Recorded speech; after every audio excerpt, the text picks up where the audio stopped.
Bismillahirrahmanirrahim. Assalamualaikum warahmatullahi wabarakatuh. Para pemirsa pecinta Aliansi Rakyat Menggugat dimanapun berada, baik dalam dan luar negeri, dari Sabang sampai Merauke. Bertemu lagi dengan kita. Ini ada Presidium Aliansi Rakyat Menggugat di sini. Ada Bu Esa, ada Bunda Tita, ada Bunda Silvi, ada Bung Niko, ada Bunda Ida yang trending topik kemarin kan.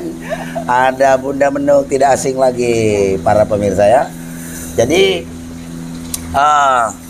dalam kesempatan ini saya ucapkan terima kasih kepada kawan-kawan sekalian, para seluruh rakyat Indonesia yang terus memberikan support kepada Aliansi Rakyat Menggugat. Ribuan inbox yang masuk ini susah, maaf kita tidak bisa jawab, maka nanti kita jawab di sini. Dan sekali lagi kita ucapkan terima kasih. Dalam hal ini perbedaan pendapat itu hal biasa lah, ada dinamika dalam sebuah pergerakan. Namun pada prinsipnya benar tetaplah benar. Dan kita bukan merasa mengklaim diri paling benar, namun berdasarkan tentunya pemikiran-pemikiran objektif, alasan-alasan yang objektif, juga fakta-fakta yang ada, serta didukung dengan jejak digital yang ada selama ini. Jadi sekali lagi kita ucapkan terima kasih banyak ya kepada seluruh pihak atau rakyat Indonesia yang terus mendukung perjuangan ARM, karena perjuangan kita masih panjang dan terus kita akan membedah dan terus akan melakukan konsolidasi gerakan demi tercapainya tujuan-tujuan daripada Aliansi Rakyat Menggugat di tengah keterpurukan bangsa Indonesia saat ini. Nah, saat ini yang ramai ini sekarang ini ya di media sosial itu, Pak Jokowi buka keran ekspor. Katanya janji 2 minggu kan ada perubahan, tapi sampai hari ini harga-harga minyak goreng masih tetap aja mahal. Terus ya biasalah ketua DPR kita juga cuap-cuap di media, "Weh, harga minyak goreng masih mahal Pak Jokowi." Gitu kan. Nah, belum lagi dalam pengendalian minyak goreng ini itu Pak Luhut lagi-lagi diangkat sebagai ditunjuk oleh Jokowi untuk ya itu kan. Jadi Luhut lagi 4L, Luhut lagi. Nah ditambah juga kemarin yang ramai di Twitter juga tuh, Kadif Humas Mabes Polri ya mengupload mengucapkan terima kasih kepada Pak Jokowi yang telah mencabut izin ekspor lantas kemudian dihapus. Ini kan ya cukup aneh juga ya, tapi udah di SS sama netizen dalam sekian menit. Nah ini memang sampai hari ini memang minyak goreng menjadi masih problem ya kan. Dan juga banyak mafia minyak goreng juga belum ditindak tegas nih oleh Kementerian Perindustrian, oleh Bursa Efek Jakarta, oleh Kejaksaan, Mabes Polri, KPK dan segala macam, dan semua lembaga-lembaga terkait belum bisa mengalahkan oligarki atau mafia minyak goreng yang ujung-ujungnya ya sebenarnya perampok berkedok pengusaha. Nah buktinya dia merugikan. Nah ini kita akan dengarkan nih ya, apalagi nih statement-statement, mungkin juga nanti ada apalagi nih kejadian-kejadian menarik lainnya yang mungkin Ibu bisa sampaikan di dalam forum kesempatan ini. Nah mulai dari siapa nih? Oke, silakan Bu Ida. Assalamualaikum warahmatullahi wabarakatuh. Waalaikumsalam warahmatullahi wabarakatuh. Selamat malam untuk semua rekan-rekan dimanapun ada berada, pecinta ARM, insya Allah di dalam dan di luar negeri yang tetap setia dengan ARM, yang tetap mensupport ARM dan tetap mendukung.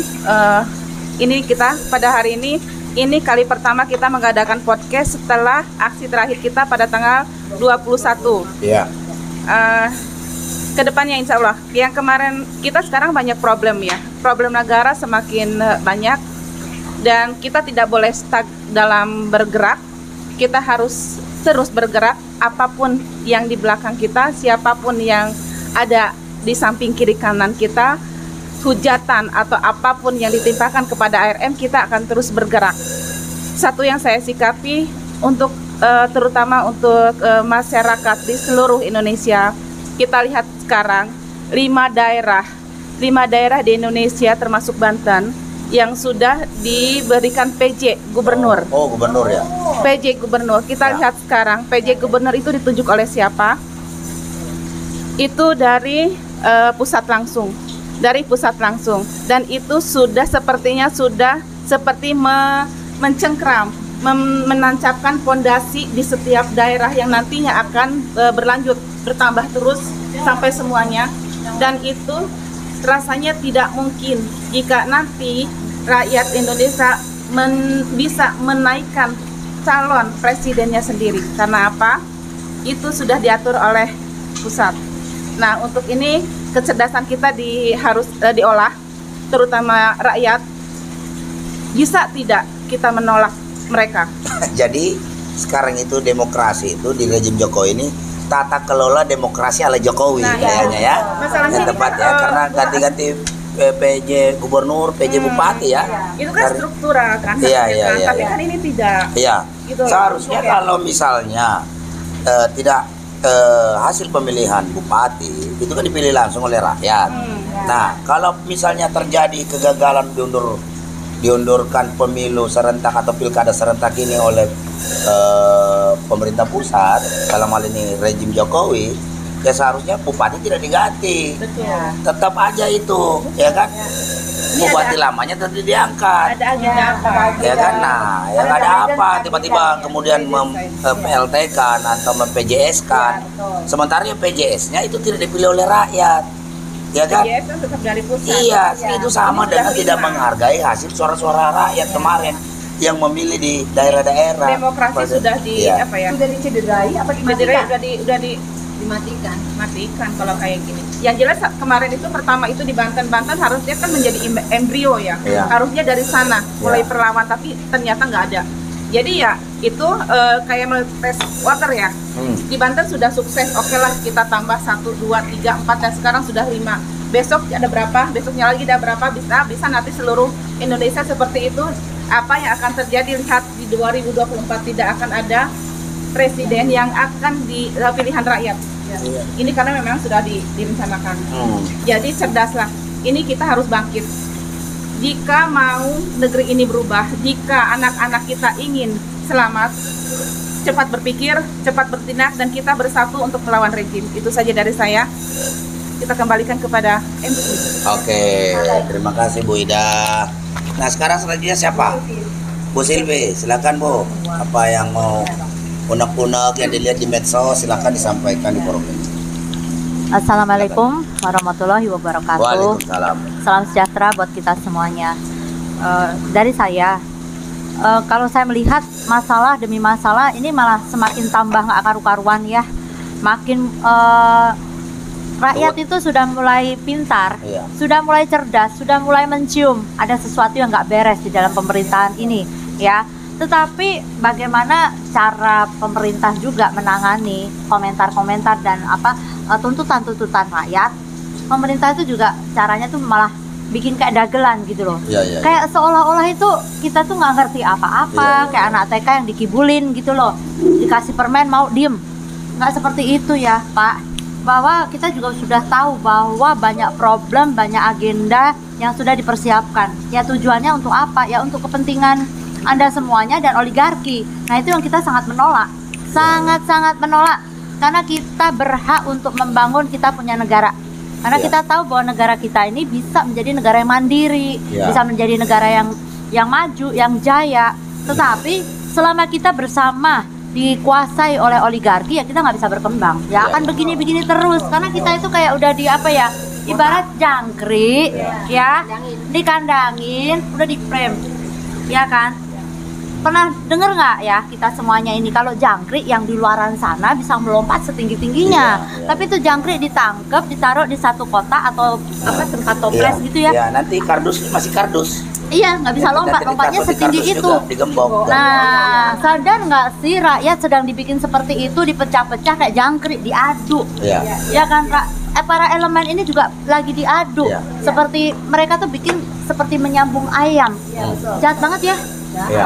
Jadi kita dipecah-pecah, satu ribut sini ribut, nah mereka tepuk tangan. Iya. Karena untuk kepentingan siapa? Mau menghancurkan negara ini demi kepentingan oligarki. Ya ini ya, rakyat mestinya buka mata buka telinga, kita mestinya bersatu. Dan Iya. saya minta semua para elemen, ya, musuh kita tuh satu, bukan satu sama lain ini, tapi musuh kita tuh satu, yaitu oligarki. Kita melawan pemerintah yang sama, kita melawan pihak-pihak yang sama, yang merugikan kepentingan rakyat, yang menindas kepentingan rakyat. Sekarang aja masalah minyak goreng, harga-harga yang semakin membumbung tinggi, belum pajak, belum listrik dan lain sebagainya makin membumbung tinggi, belum masalah sekolah juga dan lain sebagainya. Aduh, ini tambah menjadi seperti Ya. apa? Karena semua bidang itu sudah dikuasai. Ya tadi menarik nih masalah sekolah tadi itu Bu Silvi. Iya. Ini kan ibarat kata kan PPKM udah selesai lah ya. Iya. Urusan Covid nih. Iya. Kok sampai sekarang sekolahnya belum tatap muka, masih online aja. Nah, itu ini dia bukannya mencerdaskan kehidupan bangsa, tetapi masalahnya sekarang itu memang dibikin individu ini, kita kan sebenarnya sebagai makhluk sosial ya. Iya, iya. Tetapi kita ini dibikin diblok supaya nggak ketemu sama lain. Iya, iya. Supaya apa? Kita tuh cuma berteman dengan ini loh, Iya, gadget. iya. Padahal ini teknologi ini sangat meracuni, Iya. bahaya banget, merusak Iya. selain merusak kesehatan, merusak merusak kesehatan, merusak juga sel kita. Dan yang pasti ini yang bikin seperti ini nih Pak, ini idenya siapa sih? Iya. Dia aja nggak mau loh ngasih ke anaknya untuk iya. pakai teknologi seperti ini. Oh. Kenapa? Mereka memang punya tujuan merusak individu semuanya. Iya. Yang masyarakat di Indonesia, nggak hanya di Indonesia, di seluruh dunia. Karena semuanya itu akan dikontrol untuk menjadi robot. Nah, belum nanti kalau tower 5G ini menyala, Iya. udah diaktifkan. Aduh. Nah, ini Pasti juga ini jadi ya. mesti ini bagaimana kita tolak itu. Iya. Karena kita mau menjadi bangsa yang mandiri, kita mau kembali ke Pancasila dan Undang-Undang Dasar, karena ini sudah tidak masuk ke dalam cita-cita bangsa. Iya. Nah, ini ya kalau kita mau ya rakyat, mari kita bersatu, para elemen mari kita bersatu lawan oligarki. Yes. Itu. Gitu ya. Oke, itu aja dari saya. Assalamualaikum warahmatullahi wabarakatuh. Waalaikumsalam. Nah sekarang Bu Tita. Antara Ibu Tita, silakan. Assalamualaikum warahmatullahi wabarakatuh. Waalaikumsalam. Sore ini jujur saya sedih ya. Di era sekarang ini entah sengaja atau tidak, kayaknya LGBT itu di Indonesia itu Oh iya, betul. Iya. dijadikan seperti hal yang biasa. Iya. Apalagi ketika di sidang DPR, ketua sidang paripurna, si ketuanya mematikan mic ketika Oh ya. Oh Pak. memang spesialis dari oh itu ya matikan mic. ya. Iya kan? Apa perlu saya ganti supaya nggak mati-matiin? Iya, Hah? cocok itu. Bu Tita cocok jadi. Gantian dong, Ya, kan iya. kita sama-sama rakyat, Ya, jadi rolling biar Ya, adil, nggak monopoli Ya. gitu loh. Tapi saya nggak mau kalau ibu nanti jadi presiden, saya nggak mau. Saya maunya semua ganti. Iya. Kita yang menggantikan generasi-generasi baru, bukan yang generasi-generasi yang sudah duduk di sana. Kalian minggir, kalian ganti ya. Kalian tidak sanggup. Jadi intinya saya mau mengingatkan Bapak dan Ibu di rumah yang mendengarkan acara podcast kami, tolong jaga anak laki-laki kalian. Karena sekarang yang sedang terjadi adalah laki-laki menjadi objek seks laki-laki juga, dan itu adalah sesuatu. Pedang-pedangan dong. Nah, itu dia, dan itu trending loh, Penyakit itu. penyakit. Penyakit. Dan kalau bisa sih di Indonesia hukumnya itu tidak hanya cuman biasa aja, kayak seolah-olah dilegalkan pernikahan sejenis pun aduh, saya sedih Bang. Kita mau negaranya mau jadi Itu apa? jelas mengganggu keseimbangan alam. Betul. Juga kedua mengganggu ekosistem. Betul. Mengganggu mental. Itu justru penyimpangan Iya, yang tidak iya. bisa dari segi agama saya itu tidak dibenarkan. Dan itu dosanya luar biasa, dan Bukan dalam kebenaran. dah layak kalau dilempar hukumannya dari tebing atau dari pokoknya yang tinggi-tinggi dilempar ke bawah supaya mati. Itulah hukumannya. Iya. Udah itu aja yang ngenes buat saya ya. Gitu ya. Di era kalian ya, di era ya zaman sekarang yang oligarki lagi mimpin. Udah gitu aja. Saya cuma emak-emak ya, tolong. Siapa ini yang mau bicara? Ya udah wes. Ya, Esa. Sekarang Bu Esa. Ya, Bu Baria mau ngomong ya. Dari Madura. Assalamualaikum warahmatullahi wabarakatuh. Waalaikumsalam. Saya mewakilin emak-emak semuanya yang pesen titip sesar pada saya supaya ARM melanjutkan pergerakannya. Ya. Itu saja. Beliau tetap maju ARM Ya, untuk bersuara di jalan. ya. Pantang mundur, pantang kendor. Itu salam dari emak-emak yang lain ya. Iya, Emak-emak seluruhnya ya. Iya, iya. Titip pesan pada saya. Oh begitu ya? Ya, Luar biasa ya, apresiasi dari Iya. Mama ya. Ya, kita udah prokes, kita udah aksi ya 27 kali. 29. 79. Maaf. Tertidur. Ya. 20 Banyaknya. ya. Dihitung 21. Saking banyaknya kita aksi di jalan ya sampai nggak kehitung itu Babaria ini gimana ya.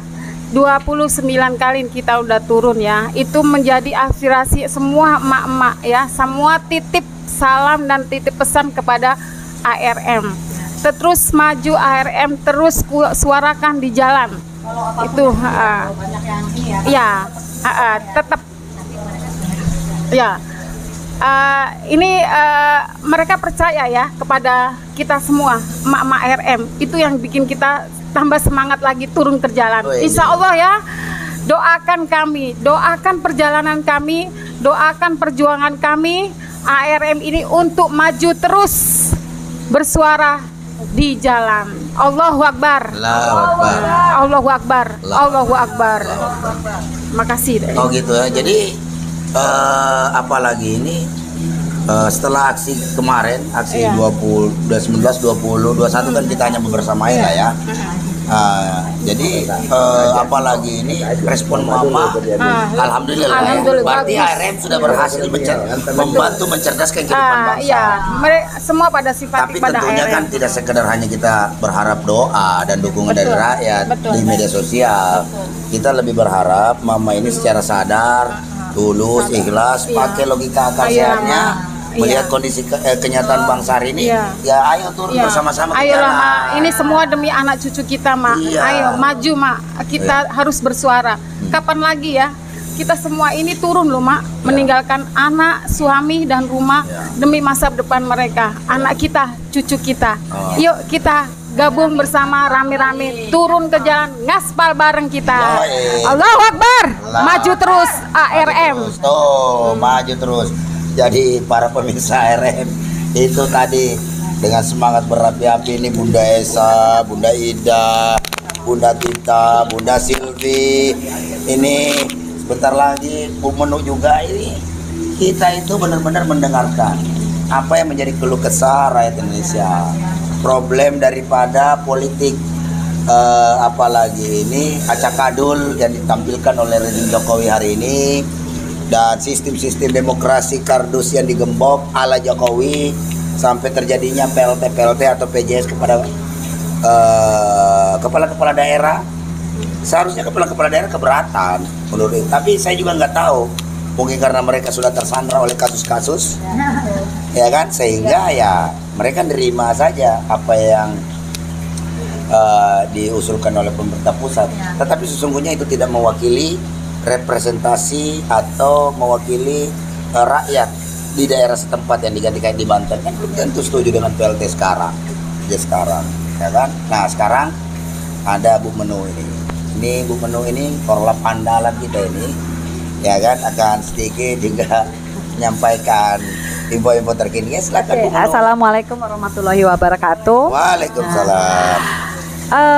Apa yang mau aku sampaikan ya, jadi gini ya, kalau kita melihat ya setelah pasca aksi yang terakhir gitu ya, mau kemana sih kita nih gitu ya, karena aksi kita kok sepertinya untuk masa ya, kok kayaknya itu lagi 4L, kita yang ketemu itu tidak pernah ada muka baru, selalu itu aja, padahal keadaan negara kita ini sedang kritis ya, kritis benar-benar. Jadi ini kita harus bergerak cepat gitu. Ngeri kalau misalnya kita tahu ya apa yang terjadi sebenarnya dengan negeri kita, itu mengerikan. Tapi yang terjadi sekarang ini adalah banyak yang ribut-ribut tentang masalah bagaimana kita ini mengambil kembali kedaulatan rakyat, tapi tidak bisa kita lakukan hanya dengan ribut di WA group atau di medsos. Itu harus kita lakukan dengan turun ke jalan. Kenapa? Karena pemerintah sekarang ini mereka itu melakukan sesuatu berdasarkan mereka sendiri. Mereka tidak perlu rakyat karena mereka sudah menganggap rakyat itu adalah objek. Jadi sesuatu hal yang tidak perlu diperhatikan. Jadi mereka mau apa itu adalah di tangan mereka. Begitu juga nanti kalau kita tidak bergerak sekarang, nasib kita dan presiden kita pun itu akan menjadi pilihan mereka, bukan pilihan kita. Jadi sekarang pilihan itu adalah ayo kita sama-sama kita lupakan semua apa yang memang terjadi. Kita lepaskan ego, kita bersatu sebagai bangsa Indonesia dan kita lihat ke depan dan setialah kepada tujuan. Insya Allah ARM kita akan terus memanasi api revolusi, dan bagaimanapun tujuan kita itu sudah jelas, yaitu Jokowi mundur. Begitu saja. Sekian dari saya kembalikan lagi kepada moderator. Oke, siap. Terima kasih Bu Menu dengan motivasinya kepada rakyat Indonesia. Tentunya kita tidak pernah patah semangat dalam memperjuangkan hak rakyat. Persoalannya tinggal masalah waktu saja. Ketika rakyat tertindas ini, ketika orang-orang yang lapar ini perutnya sudah semakin keroncongan, maka otomatis siapa yang mampu menahan marahnya orang-orang lapar. Begitu juga yang kita saksikan hari ini. Ternyata informasi terakhir Bung Niko, itu DPR RI itu sudah menyetujui pembahasan revisi undang-undang peraturan pembentukan perundang-undangan, undang-undang P3. Nah, ini sangat berbahaya sekali karena untuk melegitimasi putusan Mahkamah Konstitusi yang menyatakan undang-undang Omnibus Law itu inkonstitusional bersyarat. Tentunya ini sebagai bentuk pengkhianatan rakyat. Jadi tidak salah juga ketika hari ini rakyat kemarin memang berteriak sudah bosan lah dipimpin oleh pimpinan sidangnya yang suka sedikit-sedikit matiin mic gitu kan. Belum lagi kebanyakan yang hadir secara virtual di sidang paripurna. Kemudian belum lagi skandal-skandal korupsi anggota DPR. Belum lagi setiap perundang-undangan yang dihasilkan oleh DPR itu sama sekali tidak pro kepada rakyat. Jadi wajar hari ini banyak rakyat Indonesia, gerakan-gerakan kaum revolusioner Indonesia hari ini berteriak bubarkan DPR.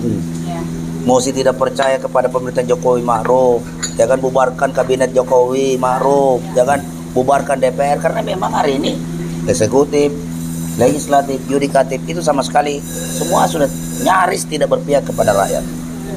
Nah, menurut pengamatan Bung Niko, pengamatan di media sosial seperti apa Bung Niko? Ini banyak sekali gonjang-ganjing Republik ini. Oke, terima kasih. Assalamualaikum warahmatullahi wabarakatuh. Salam sejahtera bagi kita semua. Om Swastiastu, Namo Buddhaya. Sebenarnya kalau kita mau ngerunut masalah yang hadir di negeri hari ini itu sangat kompleks. Dan ketika kita mengerunut itu kita bahkan waktu 6 bulan pun kalau kita jelaskan itu belum selesai gitu loh. Dari mulai Sabang sampai Merauke ini. Karena kalau kita melihat hanya masalah dan masalah, maka kita nggak akan pernah bisa menyelesaikan. Maka kita coba kembali melihat akar masalah apa bangsa ini. Seharusnya untuk menyelesaikan masalah bangsa ini cukup kita selesaikan dari akar masalahnya. Akar masalah bangsa ini adalah cengkeraman oligarki yang begitu kuat. Perampokan rakyat atas nama kebijakan-kebijakan negara itu semakin masif.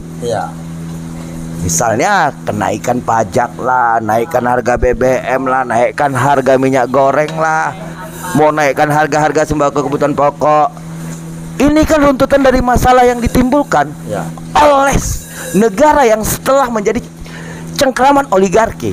Maka untuk menyelesaikan permasalahan-permasalahan yang timbul, maka cukup kita bergerak bersama-sama, cukup kita berjuang bersama-sama, dan secara totalitas kita kembali untuk mendesak Jokowi mundur, bubarkan DPR, karena produk DPR hari ini adalah produk untuk memperpanjang dan memperdalam mencengkraman oligarki. Undang-undang yang dihasilkan oleh DPR adalah undang-undang yang anti rakyat kecil, tapi undang-undang yang melindungi pemodal. Ini yang terjadi, ini realita yang terjadi. Maka dari itu kita sudahilah berpikir bahwa ini bisa berubah kalau ganti presiden di 2024. Hello kawan-kawan, mulailah melek, mulailah kita melek. Kalau bicara 2024 itu sudah selesai. Hari ini sudah selesai. Kenapa? Karena 2024 hanya badut-badut dan boneka-boneka baru oligarki yang akan muncul. Karena apa? Karena hari ini parpol yang berada di Senayan sana itu sudah dicengkram oligarki. Kan dengan apa? Dengan cara PT 20%. PT 20% adalah akal-akalan untuk terus menancapkan kuku secara dalam, sehingga tidak lagi memberi ruang bagi rakyat sipil, bagi masyarakat umum untuk bisa mendorong orang-orang yang kredibel membangun bangsa ini. Tapi yang terjadi adalah politik dagang sapi nantinya. Jadi kalau mau bicara dukung si A, dukung B, dukung C, itu hanyalah kelompok-kelompok omong kosong yang untuk melindungi kepemimpinan Jokowi hingga 2024. Nah, maka sudah tepat lah ya, berarti prinsip ARM sejak dari awal menolak copres-capres, isu copres-capres. Makanya sudah tepat. ARM sudah berada di jalur rohnya, sudah berada di relnya dengan benar. Tidak mau terlibat dalam konstelasi dukung mendukung. Itu sudah baik. Karena hari ini tidak satupun yang pantas didukung selama masih ada PT 20%. Betul.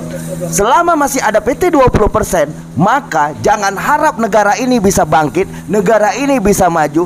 Karena apa? Karena itu sudah mengunci siapapun nanti yang terpilih di 2024 hanya menjadi hamba oleh hanya menjadi boneka. Kalau kita minjam istilah Bang Richard Rabi, ada KW1, KW2-nya Jokowi. Itu fakta realita. Kalau kita mau bicara bangsa ini, maka mulailah dari sekarang kita mengorganisir diri, mengajak rakyat semua turun ke jalan untuk bersuara yang sama.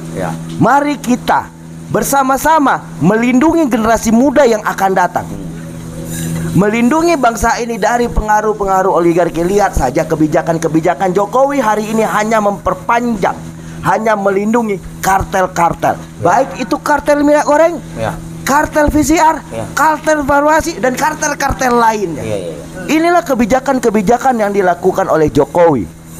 Tidak ada kebijakan-kebijakan Jokowi yang benar-benar pro rakyat gitu loh. Kalau memang Jokowi pro rakyat, kalau memang Jokowi benar-benar berpihak pada rakyat kecil, sangat sederhana sebenarnya. Yang pertama dilakukan adalah nasionalisasi seluruh sektor tambak. Yang kedua adalah menasionalisasi seluruh perkebunan yang memiliki HGU. Dan ambil alih tanahnya, berikan kepada rakyat. Di negara ini sangat gila, satu orang bisa menguasai berjuta-juta hektar tanah, tapi berjuta-juta rakyat tidak memiliki sejengkal pun tanah. Ini fakta yang tersaji. Kesenjangan ekonomi yang terjadi di negara ini sudah benar-benar ibaratkan bumi dan langit. Dan yang terjadi adalah rakyat dipaksa gali lubang, tutup jurang. Untuk membangun kondisi hari ini, rakyat dipaksa gali lubang, tutup jurang. Sudah dari lubang, tutup jurang. Kenapa? Menggali lubang untuk menutup jurang. Karena apa? Karena daya beli rakyat sudah rendah. Kemampuan rakyat untuk bertahan sudah sangat minim. Hari ini napas rakyat di sini. Untuk bicara ekonomi, napas rakyat sudah di sini, sudah cengap-cengap, hanya tinggal sedikit lagi. Udah ngap-ngapan ya. Makanya sudahilah omong kosong, sudahilah kita bicara dukung si A, dukung si B, gimana Pilpres 2024. Weh, teman-temanku semua, seluruh rakyat Indonesia, kita harus paham dan harus sadar bahwa Pilpres 2024 sudah selesai. Ya. Cukup oligarki bayar nih berapa tokoh-tokoh partai ini dengan angka. Ya. Maka sudah terpilih dan kita akan disuguhi adalah boneka baru pilihan parpol, bukan pilihan rakyat. Karena dari hulunya begitu, KPU-nya panitia penyelenggara pemilihannya saja masih stok lama tuh. Makanya Muka lama. kalau kita bilang kalau mau bicara KPU, Apalagi rapatnya ngumpet-ngumpet. dan lebih gilanya lagi Bang, anggaran untuk pemilu 110 triliun. Itu belum biaya pengamanan. Iya, iya. Ditambah-tambah biaya pengamanan, ini bisa sampai 150 triliun. Kan sangat brengsek kayak gini. Apalagi pemilunya dengan kardus pula lagi nantinya. Aduh, makin parah lagi. Iya, dan masih tetap mau disepakati katanya. Padahal biar anggaran termurah, pemilu pasca reformasi itu pemilu di zaman Habibie. Dan itu pemilu sangat murah untuk membiayai pemilu supaya benar-benar pemilu ini jujur, adil dan apa. Maka anggota KPU-nya itu dari partai. Jadi mereka saling jaga, saling ngintip. Iya. Bukan dari ormas. Dari ormas sudah jelas-jelas titipan. Iya. Dan kita akan lihat nanti transaksi dagang sapi untuk bicara pemilu kita. Jadi rakyat itu nggak pernah mendapatkan kesempatan memilih langsung. Hari ini rakyat dipilih memilih pilihan parpol. Ya, jadi kredibilitas KPU saat ini juga meragukan kan, karena masih pakai konsep lama. Sangat jadi ketika meragukan. menggunakan konsep-konsep pemilihan pemilu model lama, ya hasilnya ya bisa dipastikan gak jauh beda dengan yang terjadi hari ini ya. Jadi gini Logikanya Bang, sederhana aja. kalau kita mengambil sampel, ya, satu contoh, sampel yang kita benar-benar pemilu yang benar-benar sampelnya sangat nyata, hanya disuguhkan calon dagelan. Iya. Contoh, lihatlah pemilu di Solo. Lihatlah pemilu di Solo. Iya. Dimunculkan seolah-olah ini calon independen, ini calon bla bla bla bla. Mau independen kayak dia, mau diusung partai kayak dia, bla bla. Tukang jahit merakyat. Ini kan dagelan. Iya. Yang kita Ya sama-sama memang disetting untuk kalah. yang kita Siap tahu. kalah. Dan lebih parah dulu di Makassar lawan kota kardus kosong. Ya. Wali kota Makassar. Ini kan Itu aduh. Karena apa? Karena rakyat tidak diberikan kesempatan. Makanya kita harus bicara bersama-sama. Kalau mau bicara penyelamatan negara, PT harus 0%. Iya. Parlemen threshold harus 0%. Harus 0%. Iya. Terus kalau untuk membicara menyelamatkan bangsa ini, Jokowi mundur. Iya. Biar oligarki. Dengan mundurnya Jokowi, maka dengan kita akan menghadapi oligarki itu sangat mudah. Coba belajar deh. Dari Singapura. Atau belajar deh yang terdekat. Coba kita belajar dari Sri Lanka. Ketika rakyat marah, apa yang terjadi? Menteri-menteri dikejar di jalan. Rumahnya dibakar. Ada yang dibunuh. Inilah nanti yang terjadi ketika rakyat marah. Ketika rakyat udah marah, karena gini, rakyat itu kalau udah napasnya dari sini, rasa takut pun akan hilang. Karena apa? Bagi rakyat, daripada aku mati kelaparan, lebih baik aku mati karena berjuang. Itu prinsip dasar. Pada akhirnya sampai ke titik nadir situ ya. Pada akhirnya. Karena sumbatan-sumbatan menyampaikan aspirasi di muka umum, kritik-kritikan selalu dijajali dengan intimidasi oleh aparat. Oke lah, hari ini takut, tapi sampai kapan rakyat merasa ketakutan terus? Ketika ketakutan sudah sampai ke titik nadirnya, maka itu akan menjadi serangan balik, menjadi sebuah nilai keberanian yang sangat tinggi. Dan sudah tidak lagi menghiraukan rasa takut, karena rasa takutnya hilang karena perut yang lapar. Benar. Dan itu akan terjadi ke depannya. Karena gini, ketika kita, ini teori di atas balon di atas air. Ini analoginya gini, balon di atas air. Semakin balon itu ditekan, semakin dalam dia ditekan, maka semakin besar daya lawannya. Dan ketika semakin dalam dia ditekan, terlepas balon nih, maka akan melompat. Dia akan menjadi tsunami, gelombang tsunami. Dia akan menghasilkan gelombang yang sangat besar. Itu analoginya dengan teori balon. Maka dari itu, dan sebelum hal-hal buruk terjadi pada negeri ini, mari bersama-sama kita berjuang, bersama-sama kita ke jalan, kita tunjukkan kedaulatan ada di tangan rakyat. Kita tunjukkan bahwa ketika terjadi persatuan rakyat, apapun bisa yang terjadi. Soeharto dulu presiden yang sangat kuat. bahkan didukung oleh seluruh baik TNI dan Polri. Tapi di pemerintahannya terakhir, perlawanan rakyat tidak bisa dibendung. Dan terjadi kerusuhan di sana sini. Sehingga mau tak mau Soeharto mundur. Nah Jokowi ini kan hanya kekuatan-kekuatan di tangan-tangan oligarki. Dan ketika rakyat marah, oligarki kaum 1% loh. 90% ini rakyat. Nah ketika 99% di mana? Kaum 1% yang menindas selama ini akan dicari. Dan ketika masa itu tiba, gua orang pertama barisan terdepan akan bersama-sama rakyat untuk melakukan perlawanan mencari itu. Dan kita pastikan ARM, Aliansi Rakyat Menggugat, akan terus menjaga spirit perlawanan rakyat untuk melakukan parlemen jalanan. Bukan tidak mungkin setelah parlemen jalanan kita akan lahirkan pengadilan jalanan. Dan ketika pengadilan jalanan terjadi, jangan salahkan kami. Ketika kami merawat akal sehat kami, ketika kami merawat kecintaan negeri kami melawan bukan kami arti pemerintahan. Kami melawan bukan juga benci kepada Jokowi, tapi kami melawan karena rejim hari ini telah menjadi budak-budak oligarki, jongos-jongos kartel. Ini yang kami lawan karena kami tidak mau bangsa ini dijajah dalam ekonomi, bangsa ini terpuruk. Maka sudah saatnya kita bersama-sama menyuarakan suara-suara perlawanan rakyat. Dan sekali lagi kita mendesak Jokowi harus tahu diri, Jokowi harus mundur segera. Agar apa? Agar kami bisa menghentikan oligarki merampok kekayaan negeri ini. Mungkin dari aku segitu. Oke. Nah, kita break dulu sebentar ya. Ajan. Pemirsa, Aliansi Rakyat Menggugat itu tadi penyampaian yang disampaikan oleh Bung Niko dengan gaya dia yang penuh semangat, berapi-api, sehingga api revolusi rakyat Indonesia akan terus terjaga, terus membara, ya kan, membakar semangat rakyat Indonesia untuk bersama-sama. Karena persatuan akan lahir dari sebuah pentaatan, kesadaran yang sama tentunya. Karena kan memiliki konsep berpikir yang sama.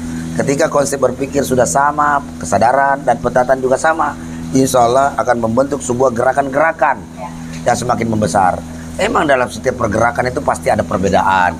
Ada kutil-kutil, ada virus-virus pergerakan yang selalu berkedok oposisi, tapi ternyata dia pendukung rejim. Banyak seperti itu dan kita sudah pahami dan kita sudah sadari di lingkungan di sekitar kita itu banyak. Nah maka dari itu HRM dalam konsep pergerakannya melakukan diskusi, kemudian evaluasi, kemudian aksi, kemudian diskusi lagi, evaluasi dan aksi itu terus berulang. Jadi kita menggunakan konsep EDU, yaitu evaluasi, diskusi dan aksi itu terus berulang. Dalam hal ini terus tentunya kita akan terus mencerdaskan kehidupan bangsa karena rakyat harus cerdas. Rakyat tidak akan berani kalau dia tidak cerdas. Nah kan? Dengan kecerdasan akan menimbulkan keberanian. Ketika rakyat sudah cerdas dan berani, maka di situ akan muncul militansi. Nah ini yang semakin akan sulit dibendung oleh rejim siapapun di seluruh dunia. Ketika rakyatnya sudah cerdas, berani, militan dalam melakukan setiap kegiatan-kegiatan kritikannya. Seperti tadi yang disampaikan Bu Niko, parlemen jalanan, pengadilan jalanan akan menghukum semua pejabat-pejabat yang berkhianat kepada rakyat, yang tidak menjalankan amanah konstitusi. Nah, hari ini sekarang silakan Anda melakukan berbagai macam drama-drama atau dagelan-dagelan yang dibungkus dengan regulasi-regulasi atas nama konstitusi, tapi sebenarnya kalian telah melakukan kudeta konstitusi dan pasti akan mendapatkan bentuk-bentuk perlawanan daripada rakyat ini. Salah satunya ada Aliansi Rakyat Menggugat. Nah, maka dari itu kita persilakan Bu Ida sekaligus ini closing statement ya. Kita harus tetap memanaskan suhu politik di Indonesia, tetap memanaskan suhu pergerakan di Indonesia. Jangan pernah stagnan, jangan pernah berhenti untuk bergerak. Satu lagi, libatkan diri dalam setiap pergerakan karena Andalah tokoh, bukan mereka. Iya. Jadilah pionir untuk perubahan. Itu saja dari saya. Assalamualaikum warahmatullahi wabarakatuh. Waalaikumsalam. Nah itu tadi. Jadi ARM itu bukan berdasarkan pendapat siapa, bukan berdasarkan dari tokoh lah, atau senior lah, atau misalnya mengaku ulama lah. Enggak, kita berdasarkan fakta-fakta yang ada di dalamnya, persesuaian antara pernyataan dan kenyataan. Itu saja. Jadi jejak digital ini ada. Kita ikuti semua itu. Jadi susah kalau kalian ingin mempengaruhi atau ingin menipu atau mengambil gerakan-gerakan yang menipu gerakan-gerakan ARM hari ini. Tidak bisa, karena ini sudah melalui sebuah diskusi panjang berdasarkan fakta dan data yang ada, baik itu jejak digital maupun daripada informasi-informasi yang kita dapatkan. Sehingga ARM itu selalu menyesuaikan antara pernyataan dengan kenyataan. Itu unsur-unsur kebenaran yang dibawa oleh ARM dalam rangka mencerdaskan kehidupan bangsa dan menciptakan gerakan-gerakan rakyat yang militan. Itu yang dibangun hari ini. Nah sekarang mungkin dari siapa yang selanjutnya, siapa ya? Bu Silvi silakan. Bagi kami, Aliansi Rakyat Menggugat, kami tetap teguh bahwa kebenaran adalah kebenaran dan kebenaran harus terus dinyatakan dan dikumandangkan. Kami tidak takut dengan apapun juga, karena kebenaran, kalau kita berjalan dalam kebenaran, kami percaya bahwa Tuhan menyertai kami. Kami menghimbau untuk masyarakat dan para elemen, kita harus tetap bersatu. Bersatu untuk apa? Melawan rejim ini dan yang sudah dikuasai oleh oligarki. Dan ini yang kami sampaikan, bahwa kami akan tetap menyuarakan dengan konsisten apa itu yang namanya kebenaran tanpa rasa takut. Itu saja dari saya. Ya, Bu Tita mau closing statement, Bu Esa. Nah, ini sekarang Bu Meno. Untuk kedepannya kepada semua teman-teman, mari kita dulukan kepentingan bersama, kepentingan bangsa, kepentingan untuk masa depan bangsa kita sendiri, anak-anak cucu kita, dan tetap semangat untuk suatu perubahan. Dan kepada mak-mak, ingat, tahun ini adalah tahun untuk mak-mak. Kitalah yang akan membuat perubahan itu. Agenda ditambahkan. Untuk Aliansi Rakyat Menggugat, insya Allah kami akan kita akan berdiskusi bersama dengan para emak-emak ataupun siapa yang kita tidak menutup diri untuk siapapun untuk berdiskusi dengan kita, dan kita akan seperti biasa akan mengevaluasi dan kemudian akan aksi. Itu saja. Tunggu tanggal mainnya dan insya Allah tidak akan lama lagi. Ya. Bung Niko mau closing statement, silakan. Oke. Sebelum Bu Niko closing statement, saya ingin menyampaikan, ini kebetulan tadi ada WA saya. Bagaimana pendapat Bung Daeng terkait masalah anggota DPR yang sudah mengesahkan, menyetujui revisi Undang-Undang P3, pembentukan peraturan pembuatan undang-undang. Nah, saya jujur saja sangat menyayangkan daripada sikap daripada anggota parlemen kita yang mengesahkan, menyetujui revisi Undang-Undang P3 yang tentunya menjadi pintu masuk untuk mengesahkan Undang-Undang Omnibus Law yang dinyatakan inkonstitusional bersyarat, bukan kepada substansi isi yang dirubah oleh DPR, tetapi justru syarat-syarat pembentukan pembuatan undang-undang itu yang direvisi. Jadi bisa jadi membenarkan bahwa dalam pembuatan undang-undang tidak perlu lagi kita dengarkan saran dan masukan dari publik, saran masukan daripada akademisi, saran dan masukan dari pihak-pihak lain di luar parlemen. Nah, tentunya ini mengecewakan. Dalam kesempatan ini saya menghimbau kepada kawan-kawan pimpinan serikat buruh di seluruh Indonesia dimanapun berada, ayo mari kita satukan kekuatan kita, bahwa kunci nasib anggota kita, ya kan, dan seluruh buruh di Indonesia adalah dengan tidak diberlakukannya Undang-Undang Omnibus Law. Ketika Undang-Undang Omnibus Law diberlakukan oleh rejim ini melalui kaki tangannya di parlemen oleh kepentingan oligarki, maka sejak itulah nafas-nafas serikat pekerja akan mati. Buruh-buruh kita ini makin tidak jelas, ya kan? Dan mari kita satukan kekuatan untuk terus melawan, bahwa kita tetap menolak Undang-Undang Omnibus Law secara murni dan konsekuen. Jadi bangkitlah bagi pemimpin-pemimpin buruh, mari kita konsolidasi, kita lakukan bersama.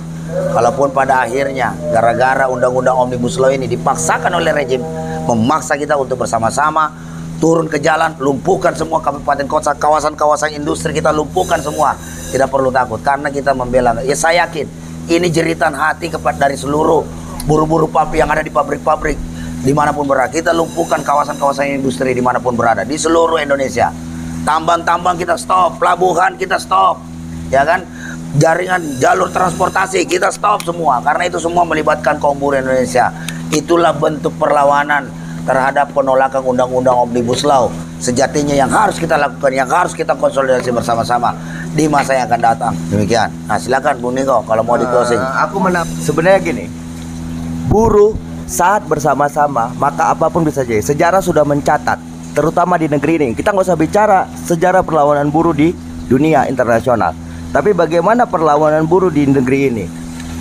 Pas pra kemerdekaan 250.000 buruh itu melawan, bahkan melumpuhkan, itu yang di Sumatera Utara. Ya. Melumpuhkan kereta api. Dan itu ditunjukkan kekuatan kaum buruh dan bisa merubah pada keadaan. Dan masih segar dalam ingatan kita, mungkin itu sekitar 30 tahunan yang lalu. Bagaimana buruh memperjuangkan UMR. Buruh saat itu berdarah-darah, tapi kekuatan buruh bersama-sama berhasil memaksa pemerintah sehingga buruh mendapatkan THR-nya. Ya. Nah, sekarang sudah saatnya buruh dipanggil kembali bersama. Untuk apa? Melawan undang-undang haram jada, Omnibus Law, undang-undang cipta lapangan kerja, undang-undang yang benar-benar membuat muak akal sehat kita, di mana undang-undang itu hanya melindungi kaum pemodal, yang tidak melihat bahwa buruh sebenarnya aset paling berharga bagi perusahaan-perusahaan. Buruh sebenarnya adalah permata bagi pengusaha-pengusaha. Tapi dengan undang-undang itu hanya melahirkan barisan para budak yang diupah murah yang dengan gampangnya untuk dibuang begitu saja. Di mana di dalam undang-undang Omnibus Law pengusaha-pengusaha hitam tidak lagi dipidana. Ini seharusnya buruh bersama-sama melawan itu. Buruh seharusnya bersama, dan bukan cuma buruh yang melawan itu, kaum mahasiswa, adik-adikku, generasi muda. Ketika kalian keluar dari kampus, ketika kalian tamat sekolah, maka kalau nggak jadi pengusaha, kalian jadi buruh. Kalau mau jadi pengusaha, mesti jadi orang kaya, punya harta bapak kalian gila-gilaan. Kalau nggak, kalian jadi buruh juga. Maka berjuanglah bersama-sama dengan buruh, karena perjuangan hari ini adalah perjuangan untuk menyelamatkan umat manusia, terutama bangsa ini. Perjuangan hari ini adalah perjuangan untuk menyelamatkan generasi yang akan datang, supaya tidak lagi masuk ke dalam perbudakan modern dengan upah murah, dengan gampangnya dibuang begitu saja. Maka kita bersama-sama atur waktu, konsolidasi sama-sama, dan aku siap menjadi martir, walaupun harus ada martir. Tapi kita tidak ingin ada martir. Cuman kalau terpaksa harus jadi martir, maka aku orang pertama yang telah menyatakan diri siap untuk melawan ini semua. Maka mulailah berprinsip, jika ada 1000 orang yang melawan, maka aku salah satunya. Jika ada 100 orang yang melawan, maka aku salah satunya. Jika ada 10 orang yang melawan, maka aku salah satunya. Jika cuma 1 orang yang melawan, maka itu aku. Dan ketika nggak ada yang melawan, maka aku sudah mati. Berprinsiplah seperti itu kawan-kawan. Berprinsiplah, berjuanglah dengan kesetiaan, ketulusan, dan kejujuran. Maka yakinlah tidak ada perjuangan yang sia-sia. Sudah saatnya kita bersama untuk menghancurkan seluruh tirani yang membelenggu kita. Saatnya rakyat bangkit melawan. Kepalkan tinjumu dan hancurkan tirani yang ada di hadapanmu. Salam dari kami, People Power. Yes. Oke, terima kasih pemirsa. Terima kasih Bung Niko. Itulah tadi closing statement dari emak-emak ARM ini, Presidium ARM. Bung Niko, Bu Menu, Bu Ida, Bu Silpi, Bu Tita, Bu Esa, ya kan. Nah, melihat fenomena bangsa hari ini yang sudah semakin memprihatinkan dan semakin dalamnya cengkraman kuku-kuku oligarki yang tentu saja akan terus, mereka akan mempertahankan mati-matian kekuasaan yang mereka peroleh hari ini. Nah, maka dari itu kami Aliansi Rakyat Menggugat mengajak kepada seluruh kelompok-kelompok, barisan-barisan pergerakan, baik itu dari mahasiswa, emak-emak, serikat pekerja, serikat buruh, ormas, LSM, siapapun kelompok-kelompok rakyat Indonesia yang peduli terhadap masa depan bangsa Indonesia, yang peduli terhadap masa depan anak cucunya, maka ayo kita bersama-sama bergandengan tangan, bersatu padu, karena kita tunjukkan kepada bangsa Indonesia bahwa kedaulatan rakyat Indonesia itu masih ada. Ingat, kedaulatan ada di tangan rakyat. Salam perjuangan dari Aliansi Rakyat Menggugat. Salam People Power. Salam People Power. Assalamualaikum warahmatullahi wabarakatuh. Jokowi mundur.